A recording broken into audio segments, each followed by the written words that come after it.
Reading by Bologna Times. A discerning critic once pointed out that Edgar Allan Poe possessed not so much a distinctive style as a distinctive manner, so startlingly original was his approach to the dark castles and haunted woodlands of his own somber creation that he transcended the literary by the sheer magic of his prose. Something of that same magic gleams in the darkly tapestried little fantasy presented here, beneath Evelyn Smith's eerily enchanted wand. A man may wish he'd married his first love and not really mean it, but an insincere wish may turn ugly in dimensions unknown. "It is my theory," Professor Falabella said, helping himself to a cookie, "that no one ever really makes a decision. What really happens is that whenever alternative courses of actions are called for, the individuality splits up and continues on two or more divergent planes. Very much like the parthenogenesis of unicellular animal. Delicious cookies these, Mrs. Hughes." "Thank you, Professor," Gloria simpered. "I made them myself." "You must give us the recipe," said one of the ladies, and the others murmured agreement, glad to get their individualities on a plane they could understand.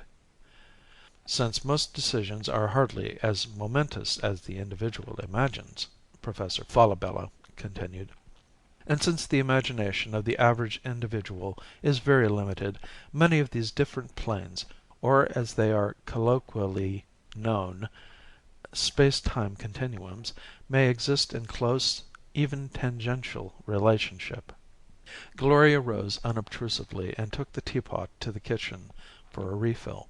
Her husband stood by the sink moodily drinking whiskey out of the bottle so as to avoid having to wash a glass afterward. "Bill, you're not being polite to our guests. Why don't you go out and listen to Professor Falabella?" "I can hear him perfectly well from here," Bill muttered, and indeed the Professor's mellifluous tones pervaded every nook and cranny of the thin-walled house. "Long-winded cultist. What is he a professor of, I'd like to know?" "Professor Falabella is not a cultist," affirmed Gloria angrily. "He's a great philosopher." Bill Hughes said something unprintable. "If I'd married Lucy Allison," he continued unkindly, "she'd never have filled the house with long-haired cultists on my so-called day of rest." Gloria's soft chin trembled, and her blue eyes filled with tears. She was beginning to put on weight, he noticed.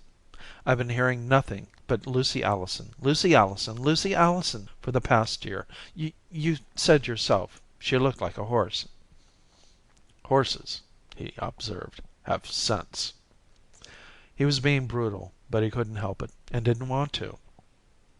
Professor Falabella was only the most long-winded of a long series of mystics Gloria was forever dragging into the house.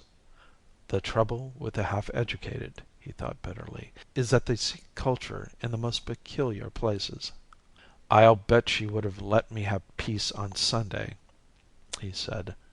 "It just goes to show what happens when you marry a woman solely for her looks." He drained the bottle, then hurled it into the garbage pail with a resounding crash. Gloria's shoulders shook as she filled the kettle. "I wish I'd decided to be an old maid," she sobbed. A very unlikely possibility, he thought. Even now, shop-worn as she was, Gloria could have a fairly wide range of suitors, should something happen to him. She looked sexy, but how deceiving appearances could be! Professor Falabella was still talking as Bill and Gloria emerged from the kitchen. "I believe that it is possible for an individual who exists on a limited plane of imagination to transpose from one plane to an adjacent one without difficulty.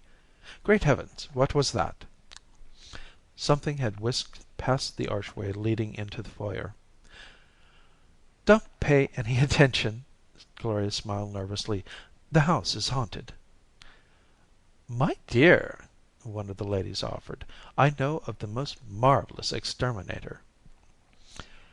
The house," Gloria assured her coldly, "really is haunted. We've been seeing things ever since we moved in."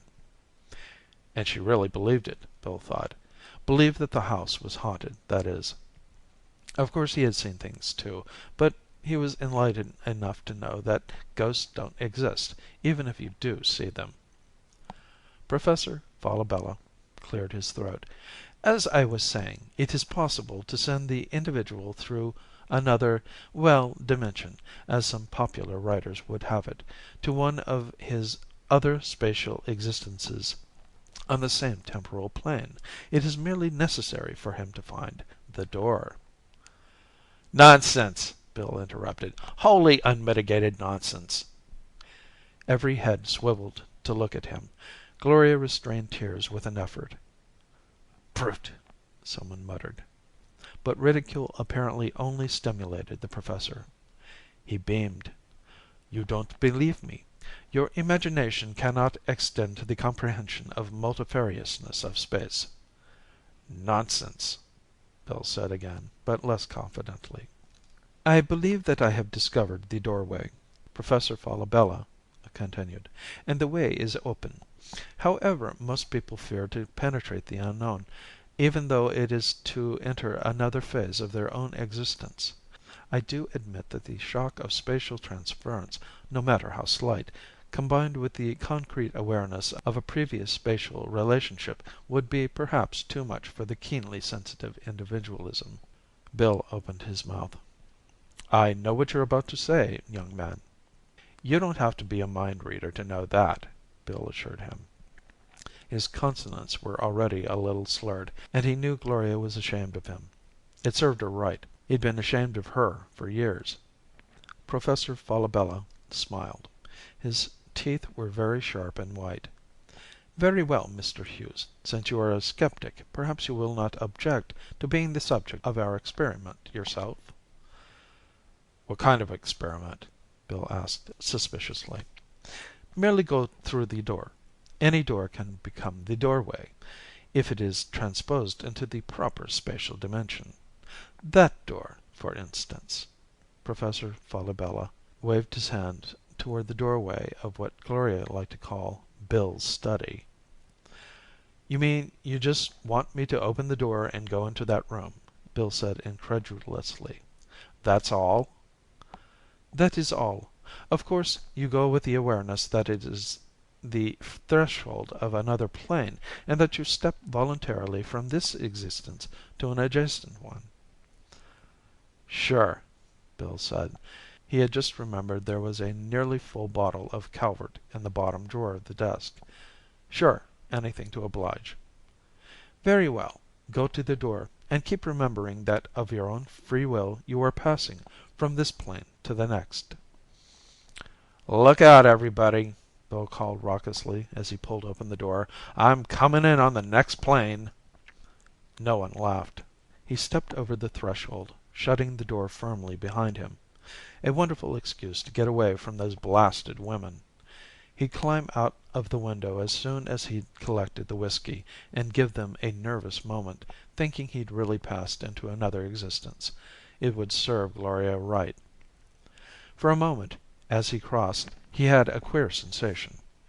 Maybe there was something in what Professor Falabella said. But no, there he was in the study. All that mumbo jumbo was getting him down, that was all. He was a nervous man, only nobody appreciated the fact. Taking a cigarette out of the pack in his pocket, he reached for the lighter on his desk. It wasn't there. Time and time again he told Gloria not to touch his things, and always she disobeyed him. Company was coming and she must tidy up. Cooking and cleaning, that was all she was good for. But this was carrying tidiness too far. She'd even removed the ashtrays. And where did that glass block paperweight come from? He'd had a penguin in a snowstorm and he'd been happy with it. This was too much. He told Gloria off. Stealing a man's penguin. He opened the door into the living room and bumped into Lucy Allison. "Don't you think you've been in there long enough, Bill?" she asked acridly. "I'm sure your guests would appreciate catching a glimpse of you." "Why, hello, Lucy," he said. surprised. "I didn't know Gloria had invited you." "Gloria, Gloria, Gloria," Lucy cut off his sentence. "You've been talking about nothing but that dumb little blonde for months." Because of the people in the room beyond, her voice was pitched low, but her pale eyes glittered unpleasantly behind her spectacles. "I wish you had married her. You'd have made a fine pair." Gently, caressingly, the short hairs on the back of Bill's neck rose. "Come back in here," Lucy said, hauling him back into the living room, where a number of people who had been enjoying the domestic fracas suddenly broke into loud and animated chatter. "Dr. Hildebrand was telling us all about nuclear fission." "Can't find an ashtray," Bill muttered, seizing on something tangible. "Can't find an ashtray in the whole darn place." "We've been over this millions of times, Bill. You know," she smiled at the guests, a smile that carefully excluded Bill, "I'm allergic to smoke, but I never can get my husband to remember he isn't to smoke inside the house." "Now take the neutron, for example," Dr. Hildebrand said through a mouthful of pâté. "What is the neutron? Is only What was that?" The wraith of Gloria crossed the foyer and disappeared. Bill took a step forward, then stood still. Lucy smiled self-consciously. "That's nothing at all. The house is merely haunted." Everyone laughed. "Forgot something," Bill muttered, and dashed back into the study. He yanked open the bottom drawer of the desk. Sure enough, there was a bottle of Shenley, nearly a third full. "There are some advantages," he thought as he tilted it to his lips, "in having a limited imagination." End of The Doorway by Evelyn E. Smith.